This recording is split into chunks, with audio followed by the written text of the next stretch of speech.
Welcome to OW3 Dubs, where fanfiction becomes an experience.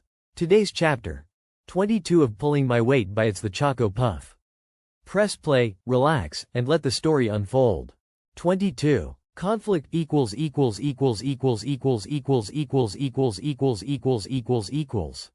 Somehow, Sakura and Genma managed to intercept the retrieval squad right after they'd gotten out of a confrontation with a doppelganger of Uchiha Itachi. Kakashi looked resigned. Chiyo eyed Genma suspiciously but smirked at Sakura, while Naruto was baffled. "Sakura-chan?" he asked, blinking rapidly. "What are you doing here? Did Ba-chan send you?" Sakura winced, having forgotten Naruto's annoying lack of respect for higher authority, but tried to smooth out her expression before she replied. "We had a mission around Grass and Rain, then got supplementary orders when we got to the border. Officially, we're here as your backup," she said, trying to keep her frustration at bay when Naruto looked ready to argue something, then was surprisingly saved by Kakashi of all people. "And unofficially?" he asked, tone sharper than Sakura reasoned it had any reason to be, and she knew that it didn't escape neither Chiyo nor Genma's notice. Deciding that she wasn't paranoid, she smiled placidly and metaphorically dug her heels, all the while maintaining eye contact with Kakashi until Genma noticed and picked up where she left off. "I believe that is up to the team leader's discretion," he intoned, perfectly civil though with a slight iciness in his gaze that made Sakura want to hug him. Something unreadable passed through Kakashi's visible eye, then he gave a curt nod and ran. When they approached the sealed entrance to the cave, Sakura swayed from the sheer magnitude of chakra that she could sense from within the cave, then squinted at the fuinjutsu on the rock as means of distraction. My youthful rival. The string of expletives that left her mouth and the handful of kunai she sent flying in the direction of the noise were largely ignored, apart from Genma, who met her eye and started shaking with suppressed laughter. Sakura made a point to step closer to him and stamp on his foot. Hard. They both elected to ignore Kakashi filling Guy and his team in, and opted to focus on the writing on the wall. "Simultaneous trigger release seal?" Sakura hazarded, frowning. "With 3 triggers? 4. Genma corrected. "It's a strong self-sustaining seal, which means the triggers draw power from the main matrix. The outer pattern also uses cardinal directions, so I'd hazard that each trigger is located north, south, east and west from here respectively, and no further than a mile out. That's a good starting point.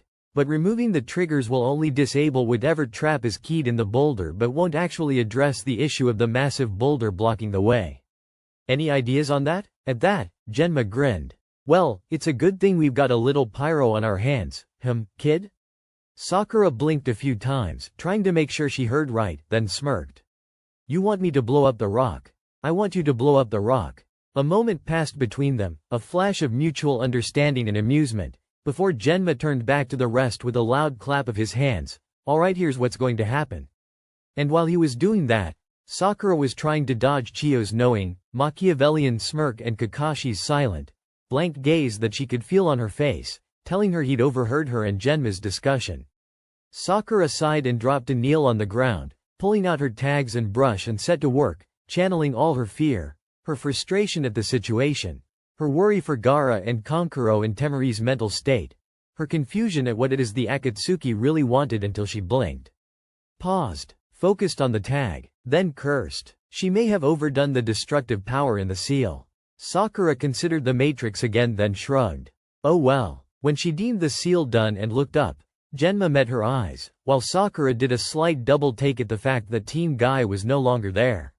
"I sent them off to locate the triggers," Genma explained, easily catching on to the source of her confusion. "You about done with that?"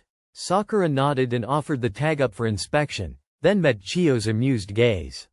"You got any other hidden talents, girlie?" The pinkette shrugged. "I can tie a cherry stem into a knot with my tongue," she offered guilelessly. Chiyo blinked, considered her incredulously for a second, then threw her head back and cackled. Sakura allowed herself a small smirk, then rose and stuck the seal on the boulder. "Okay, Kakashi, can I talk to you?" she asked when she was done, shooting Genma a meaningful look. It was clear her old sensei wasn't expecting her to address him, but something in her expression must have convinced him that this was not the time to argue. Once he obliged and ambled over, Sakura dropped a muffling seal on the ground between them and pinned him in place with a look. In the spirit of cooperation and all that, we're most likely going to find the bomber and Sasori in that cave. The bomber has airborne clay creations and is likely to try and split us up, while the puppet master prefers stationary fighting. Chiyo-sama will want to face her grandson. You and Naruto should stay with her. No, just listen, she cut him off before he could interrupt her. I'm more used to working with Gen than you are with Naruto, so it would be better if you have her beside you against Sasori. Besides, Gen and I are part of the 20 platoons. We've trained for this. You know just as well as I do that Naruto will react emotionally the moment he sees Gaara. Keeping him here, close to Team Guy and a closed structure is better than letting him run off in pursuit. When Kakashi looked unconvinced, she pushed, ignoring Naruto's indignant call. You know I'm right, Kakashi. Can you keep up with the bomber? He asked at last, and Sakura had to try very hard not to smirk victoriously. I can and I will, she assured him, and cancelled the chakra flow to the silencing tag. Okay, let's blow it. She was right, though the sight of Gaara's lifeless body was jarring and definitely something she'd need to see Inoichi about. Compartmentalizing was something she'd had 3 years practice in. Naruto didn't. Only Kakashi's firm grip on the back of the blonde's jacket stopped him from running straight at the 2 Akatsuki members, and Sakura could feel his chakra growing, turning more volatile, trying to escape. She was almost glad when the bomber mounted his clay creation and flew out of the cave. Gaara's body clutched between the bird's talons. She could hear Naruto's vicious scream and cussing even as she and Genma ran out of the cave and after the bomber, but she resolved to feel guilty about this manipulation later. Gaara was precious to her too. She knew her and Genma worked well together, but it still took her by surprise every time he managed to seemingly read her mind without any effort. They tested the agility of the bird, bombarding it with kunai and shuriken, making it swerve and dodge and twist and turn in midair, all the while trying to dodge the explosions the blonde kept dropping on them. Sakura realized after a particularly large loop-de-loop that Deidara must have been sticking to the clay with chakra because he didn't lose his footing or stumble once since they began their chase. She layered 5 illusions on top of each other and was afforded only a split second of satisfaction before she felt them break. I've made the Sharingan obsolete, your little tricks won't work, the bomber called smugly, and Sakura had a few seconds of being alarmed before she smiled. She loved boasting opponents. They made it so easy for her to find a way to beat them. Fine. The Sharingan dealt in illusions that affected the optical nerve. All she needed was a technique that attacked the other senses.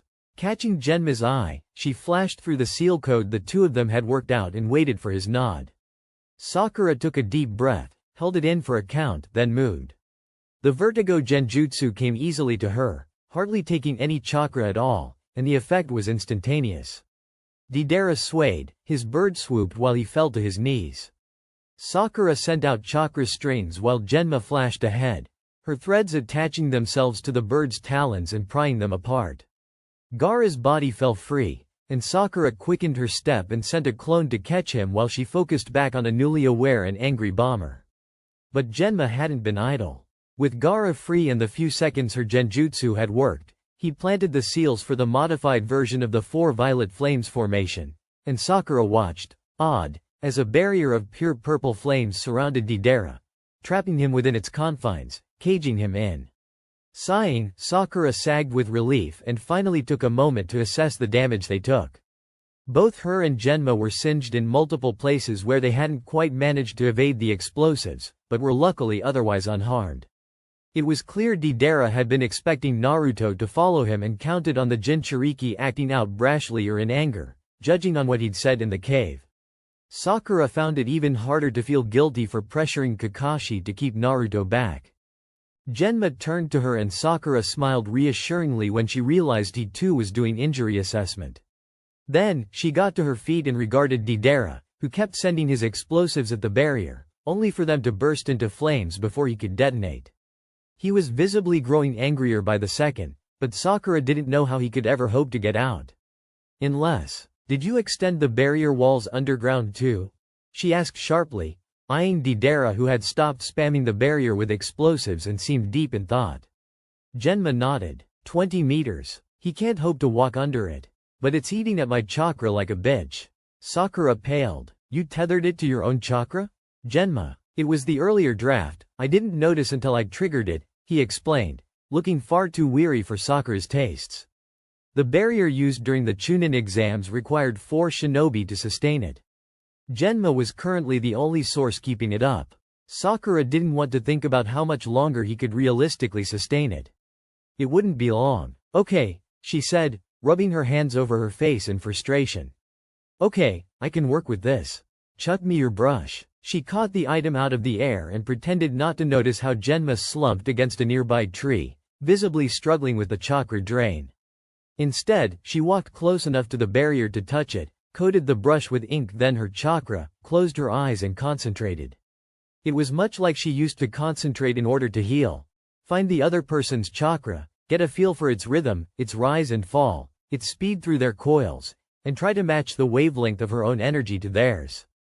Genma's chakra was as familiar to her as anything else about the man. A familiarity earned by years of living together, healing each other, fighting together, so it was not long until her chakra was in perfect sync with his. And she laid the brush in her hand against the wall of the barrier, felt it fight the contact, then accept her chakra as an extension of the one running through it. Keeping her eyes closed, Sakura began to draw. First, she swapped personal energy for natural, limited the draw on natural energy to a mile radius from the center of the barrier, then focused on extending the walls further underground and closing it like a box, not trusting the bomber trapped within it to remain as complacent as he had appeared. Only when she could feel the barrier conform to the instructions she was carefully detailing in chakra and ink and sheer willpower alone did she close the circuit and finish the seal with a flourish, stepping away and opening her eyes. Sakura, get away from that barrier. She tuned in to Genma's words just as her eyes focused on Deidara, noticed that he was no longer humanoid in appearance. His body had become translucent while she hadn't been looking, his veins turning black. The place where his heart should have been was now a macabre smiling sphere and growing. Sakura, Flash stepping to Genma's side, she noticed that some color had returned to his cheeks, but he was still visibly weakened from the drain. Please tell me you planted a Hiraishin about a mile away? She asked rhetorically, already gripping onto his arm and never taking her eyes off of what was becoming of Deidara. Of course.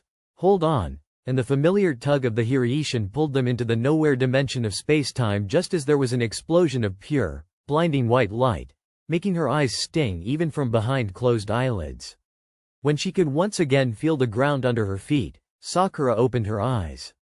Do you just spam those seals anywhere? She couldn't help laughing, noticing that, by her estimation, Genma had literally deposited them a little over a mile away from the bomber. Precaution. The brunette sniped back, then added thoughtfully, though I didn't think I'd actually have to use them. Care to explain why specifically a mile? Sakura shrugged. Precaution. She parroted, then sighed when Genma pinned her with a look. I made the radius for the natural chakra draw a mile. I didn't know what Deidara was going to do. I trust your seal and I have faith in the modifications I added, but I didn't want to chance our lives on potentially misplaced confidence. Genma seemed to assess her for a few seconds, then smiled. I'm glad. Reckon we should head back now? Nodding, Sakura fell into step with the Junin, and they set off. At first, nothing seemed amiss. Then, holy shit. As they crossed to where Sakura calculated was just within the mile radius, the scenery changed to something out of a nightmare. The forest, which just a few meters back had been full and green and brimming with life, was full of dead trees, the branches gnarled and weak. The grass under their feet was yellowed and brittle, crunching under their boots even with chakras softening their steps, and every few meters, there was a carcass of an animal unfortunate enough to have been in the vicinity: squirrel, rabbit, deer. Sakura, what did you do? Genma murmured, wonder and horror alike evident in his voice, and the rosette frowned. What did she do? Upon nearing the barrier, it became evident what had happened. The previously almost solid purple walls were thin and flickering, as if the chakra's source they were sustained on was faltering, running out. As deep as the barrier went into the ground, there was no ground. As Sakura peered into the barrier, she realized there was a perfectly rectangular ditch in the ground, at least 40 meters deep, and at the bottom was the barrier. Deidara was nowhere to be seen. Deidara must have blown himself up. Genma murmured, and Sakura nodded slowly. Yeah, and the destruction was the barrier trying to contain the explosion. I don't even want to think how devastating it could have been. This is bad. A 2-mile diameter of dead forest versus God even knows. Hey, kid. Genma grasped her by the shoulders and shook her gently until she realized that she had begun to hyperventilate. Breathe, okay? You did good. This is the lesser of two evils, alright? Yeah, you're gonna be blacklisted by some forest critters, but that barrier probably saved Hidden Valleys, Hitaki, the Suna Grinch and your teammate. Stop worrying. Sakura loved Genma. She loved how he could always spot when something was not quite right and talk her down. But in this case, there was more to the issue, but getting to the bottom of why totaling and literally draining the life force of a section of forest the size of a small village was the thing that triggered her moral compass, when murder didn't. That would be Inoichi's job. So Sakura pushed it to the back of her mind and forced a smile on her face when she looked at Genma. Thanks, General. Let's see if the others are done? They made their way back, the tags that once made up the barrier stashed safely in Sakura's pocket. Sakura had her clone join up with them. Gaara's body in its arms, which Genma took in his, and the rosette dispelled the clone. When they arrived back at the cave, Kakashi, Naruto and Chiyo were all still alive, and almost undamaged. How'd it go? Genma asked quietly, laying Gaara down before Naruto had a chance to notice. Akasuna no Sasori is dead. Kakashi stated blankly, then his eyes flickered to Sakura. He gave some intel regarding Sasuke's location, right before he died. A member of his spy network is apparently Orochimaru's right-hand man. He sighed, rubbed at his eye, and jumped when Sakura's hand lit up green, even though she made sure not to touch him. I can't do anything about the direct cause, but I can ease the tension headache the strain caused. She murmured, still keeping her hand away, waiting for Kakashi's nod. When it came, along with a quiet, thanks, she let her hand rest on his forehead and tried to soothe the headache that her old sensei had developed. What about Deidara? He asked, and Sakura and Genma shrugged simultaneously. Dead, Genma provided, while Sakura added, blew himself up. Casualties?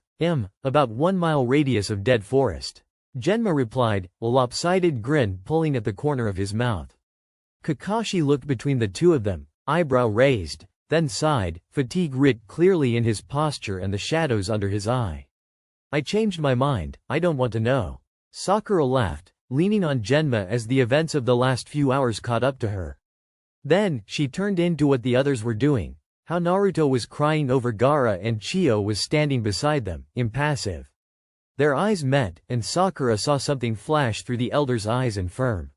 Something like resolve. Sakura would have never expected the testy elder to do what she did. She reckoned Shikamaru was going to have a stroke when he found out. With all the Suna shinobi who had gathered while Chiyo was reanimating Gaara, plus Team 9 and the remains of the mishmash team Kakashi had assembled, Sakura found it easy to fade into the background. She didn't want to hear Naruto's clueless insensitivity, nor wonder how the boy could have thought that medical jutsu would ever be enough to bring someone back from the dead. She left that to the newly healed Kankuro to explain. Disappearing into the crowd was easy even without her chameleon jutsu, and she moved to the edge of the group, leant against a tree trunk and set to doing inventory of her weapons pouch. The mindless, routine task of counting, cleaning and sharpening gave her time to let her mind wander to the events of the day. There were 2 less Akatsuki Mimibers to deal with. She had helped bring down one of them. Her and Genma had played God, using natural energy to their own ends. Gaara had died. Chiyo sacrificed herself to bring Gaara back. And yet Naruto got all the credit. Sakura startled, surprised at the bitterness that had laced that thought. She wasn't jealous of Naruto, so why? Chiyo deserved better. She didn't have a chance to ponder on that anymore as a hand suddenly appeared in her periphery and she looked up and straight into the curious, fond eyes of the case cage. I hope I'm not interrupting. He intoned, his voice soft, just as quiet as Sakura remembered but not as flat. Teasing, even. She noticed Naruto standing a few meters back, trying to look like he was engaged in conversation with Asuna Nin but very obviously trying to eavesdrop, but she paid him no heed. Sakura let a small smile show and took Gaara's hand, letting him pull her to her feet. Not at all. I'm glad to see you're well, Gaara-sama. Gaara shook his head. Just Gaara, Sakura, we're not in my office. And I've been told you took down the bomber, something I couldn't do.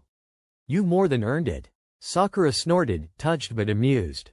I didn't have a whole village to protect. Then, noticing that the redhead still looked a bit shaky and even paler than usual, she rested a hand on his arm gently, frowning. "How are you feeling? Have you got any questions about what happened?" Gaara closed his eyes for a moment, taking a deep breath that shuddered slightly on the exhale. Clearly he wasn't as alright as he was trying to act. "It's jarring. Everyone is so kind. So concerned. I'm not used to that. And I don't know what change." When he opened his eyes, Sakura felt her heart break a little. There was none of the confident, powerful shinobi, Cage at 15, able to command the power of entire deserts before her. Just a lost, confused boy, trying to find his place, and Sakura felt the last of her bitterness leave her. She ran her hand down from his arm to his hand and clasped it in her own, squeezing gently. "You saved their lives, Gaara. You saved the lives of thousands, at the loss of your own. You proved that your power is not the monster within you.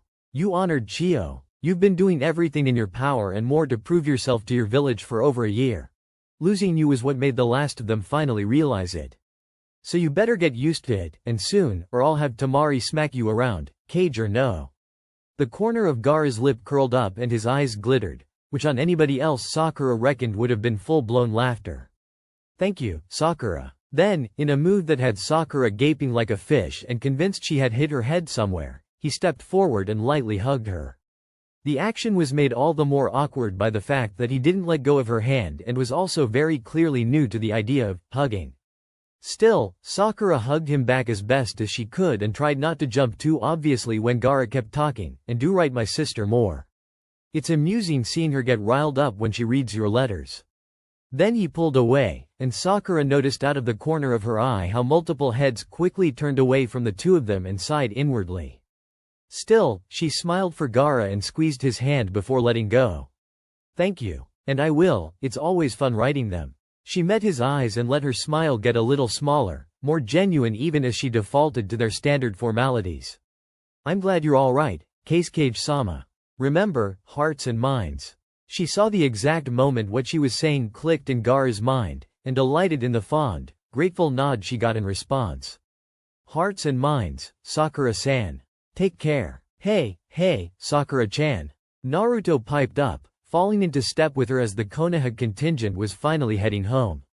"I didn't know you were close with Gaara." Sakura heard a snort from the back of their group but didn't bother turning to see who it was, even as in front of her she could see Genma's back shaking with laughter. She sighed and kept facing forward even as she answered. "Shikamaru and I are the ambassadors to Suna, so we've been there a few times since we set up the treaty. And I'm good friends with Tamari, so I suppose that helps."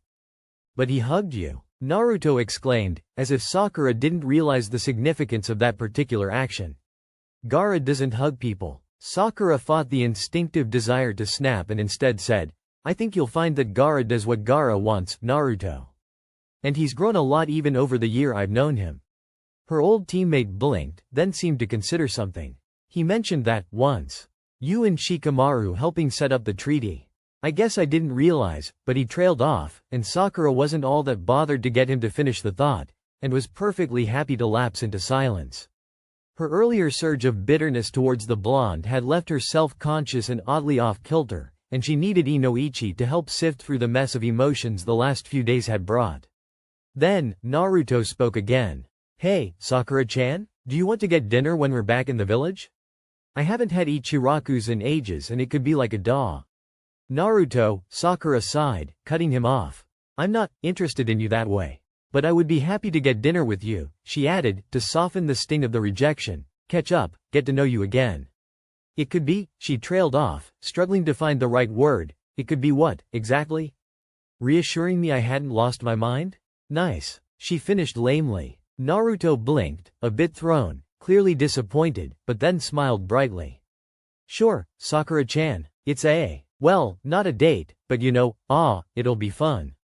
Sakura managed a small, tired smile and a nod, trying not to wince at the tension headache that was blooming in her temples. It was looking like a long journey. Her headache only worsened once they actually appeared before Tsunade and were tasked with delivering the oral report. Kakashi went first, seeing as Gaara's retrieval had been his main mission. Sakura was happy to deliver the report on her and Genma's original mission, the string of assassinations in Grass and Rain, but left explaining anything that happened after they joined up with Kakashi to Genma. She watched those around her instead and catalogued the reactions to Genma's explanation. Naruto's was confused, Kakashi's slightly disbelieving, while Tsunade looked satisfied but oddly disturbed. Sakura couldn't quite put her finger on it. It was only when Tsunade asked her whether she had anything to add that Sakura spoke again. "Permission to tell Shikamaru about Elder Chiyo?" she asked at last, knowing that, despite all his complaining, the Nara genuinely respected the woman. What she wasn't expecting was for Tsunade to pause, and for her face to take a concerned, almost pitying expression. Asuma's platoon came across the immortal duo from Akatsuki. Asuma didn't make it back. Sakura felt more than saw Kakashi and Genma freeze, their chakra roiling in a mess of confusion, disbelief, grief and anger. Shikamaru has been missing since he got back to the village. Neither the Genin nor the Chunin can find him. Shikaku is in Frost and Yoshino is out on a courier run. Could you look for him, Haruno? But Sakura was already gone, not a leaf nor a cloud of smoke to show that she was ever even there. When Sakura found Shikamaru, he was in the forest atop the Hokage mountain, behind the cage's heads, his back against a tree and his head between his knees while his hand rhythmically tore up grass by the fistful.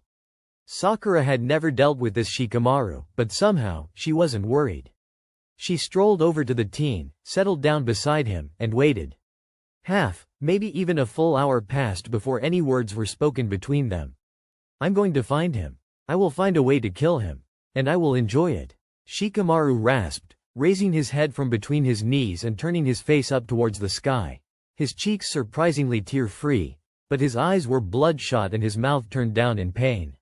Nothing, Sakura reasoned, could have been more damning in determining how Shikamaru was feeling, than hearing him talk about murder with relish. "I know you will. And I will do anything you need me to in order to help you achieve that," Sakura offered, putting as much strength and conviction behind her voice as she dared. There was another moment of silence as Shikamaru finally turned to look at her, and Sakura's heart broke when their eyes met, but she made sure that her quiet confidence and carefully controlled fury on the Nara's behalf was evident in her expression. And then, as if that was all that he needed, Shikamaru's eyes filled with tears. But that was the moment Sakura had been waiting for. She wrapped an arm around Shikamaru's shoulders, shuffled over so her back was pressed against the tree trunk too, and pulled his head to rest in the crook of her neck, rubbing his back as he shook with the force of his sobs. While Shikamaru cried, Sakura felt her anger grow, anger at Tsunade, for sending out measly 4-man squads against monsters, anger at the Akatsuki, anger at Asuma for going on the mission knowing the danger, knowing what he was leaving behind, what he was risking, and anger at their world, the shinobi nations, the pretend hierarchy meant to camouflage a military dictatorship and the fact that they were but pawns in an endless game of chess. She would burn it all, raze it all to the ground, if it meant not having to see her precious people suffer like this. Hike killed Asuma. Asuma. Why? Why couldn't it have been anyone else? Why Asuma? Sakura felt the exact moment Shikamaru started hyperventilating, his breath coming in short, ragged gasps, breaking the Rosette's heart further with every shaky inhale. She soothed and coached him through the exercises Genma and Inoichi had taught her. Then, when Shikamaru pulled away to wipe at his face once he could breathe again, Sakura laid a gentle hand on the back of his neck, met his eyes, and kissed him. There was no heat behind the kiss, no passion, no lust nor expectation. Just comfort and human intimacy and reassurance in the rhythmic meeting and parting of their lips. For Sakura, there were none of the fireworks she'd read about exploding behind her eyelids, no discernible shift in her world, it was just natural. When they separated to breathe, Shikamaru seemed steadier, more grounded as his gaze met hers. Then, he craned his neck and brought their lips together again, cutting off Sakura's soft chuckle. The second time, Sakura tried to concentrate on what the teen novels had always focused on. Shikamaru's lips were soft but dry, salty from his tears, but most importantly, they were gentle. He was gentle. Sakura had never much cared for the idea that her first kiss should be special, memorable, with the right person, but she was glad that, maybe apart from the circumstances, she was glad that her first kiss was with someone she trusted as explicitly as Shikamaru. But this was not about her. This was about comfort, about helping her friend, her partner, deal with his grief, about grounding him. Everything else, All Sakura's teenage woes and questionable hormones were secondary, a background noise that was nevertheless not enough to distract her from her goal. As they separated for the second time, Shikamaru started laughing, quiet and breathless, and lightly thumped his head against Sakura's shoulder. They stayed in silence for a few seconds, then Shikamaru sighed. "I'm not going home today. Probably not going down to the village for a while." When Sakura hummed and scratched her nails through the hair at the nape of the Nara's neck, he shivered and continued, voice not as sure as before. "Stay with me?" Sakura huffed, thinking it over, though her fingers never stopped their petting and Shikamaru didn't attempt to move his head. "I'll need to tell Jen. Take a few days off from tea and actually, screw this. Genma's tagged me, and if Ibiki or anyone in tea and wants to see me, they can find him. I'm staying. Have you got food? A tent?" Shikamaru seemed a bit thrown, then shook his head and laughed. "Thanks. Wait, Genma tagged you? With his Hiraishin seal?" he demanded, half incredulous, half amused, pulling away so she could see his face and the raised eyebrow that adorned it. Sakura could see the obvious change of topic, but she allowed it. She'd get Shikamaru to go through all the stages of grief counseling over the next few days. There was no real rush, so she smiled and focused on answering his question. Sakura shrugged of her flak jacket and rolled up her left sleeve, where just below her Anbu tattoo lay Genma's personal Hiraishin seal. "He got scared after that time we were coming back from Suna. Smacked it on me as soon as he was sure it was safe," she explained, corner of her mouth quirking up. "Paranoid bastard. Pot, kettle." Shikamaru coughed, though his eyes were sparkling with a hint of the mischief Sakura had gotten used to seeing in them.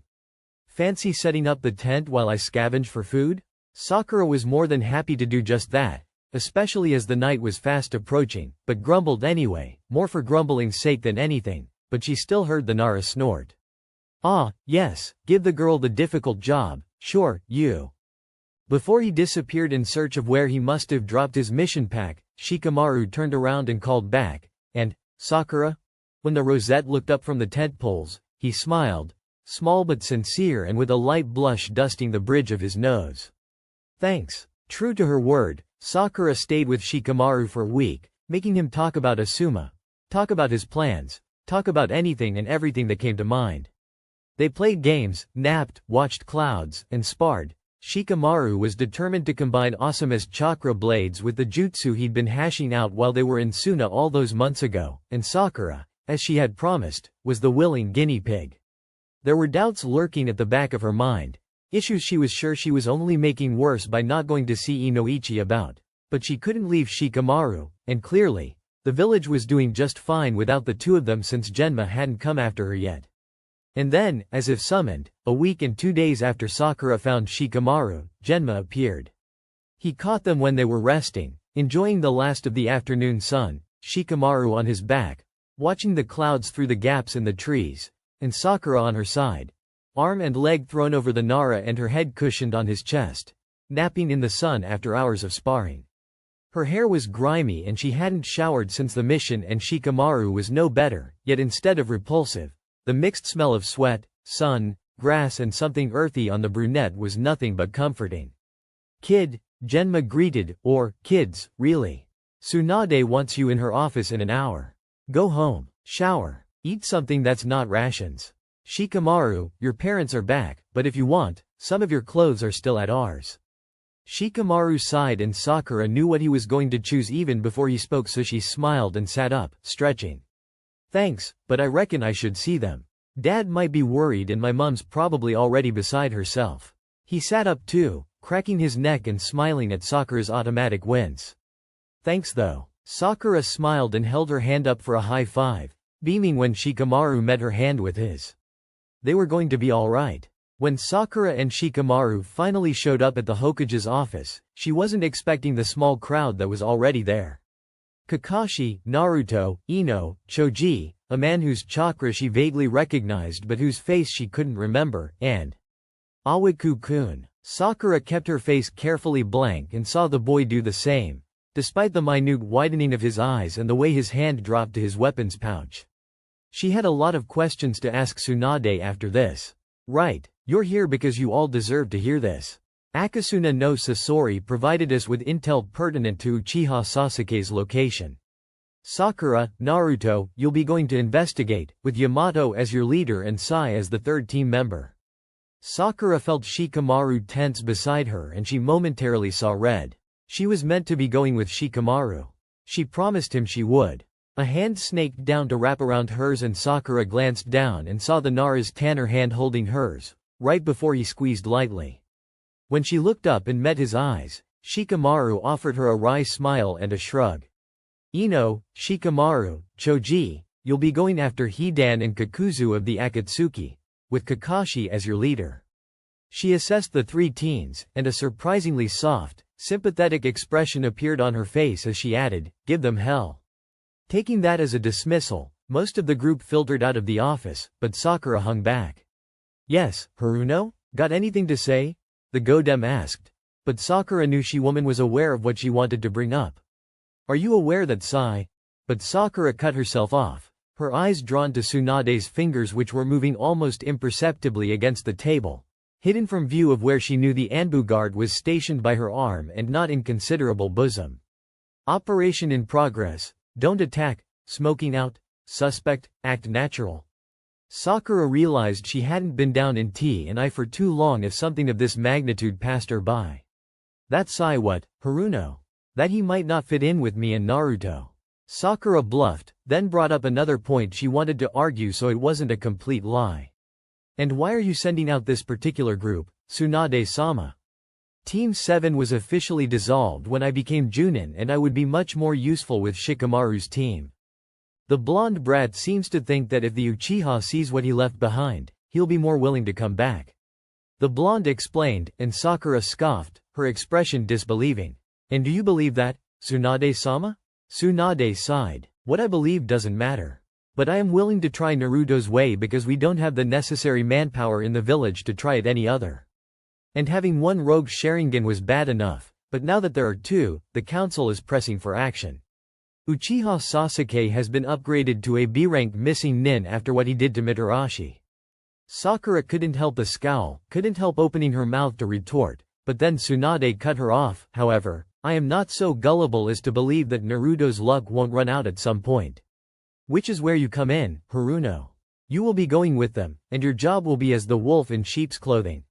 Your other day job, if you will." Sakura paused, narrowed her eyes and was about to ask what the woman meant, when it clicked.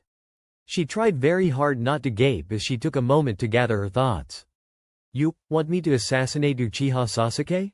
No. I want you to drag him back to the village using any means necessary. I know of the deal you made with Hiashi.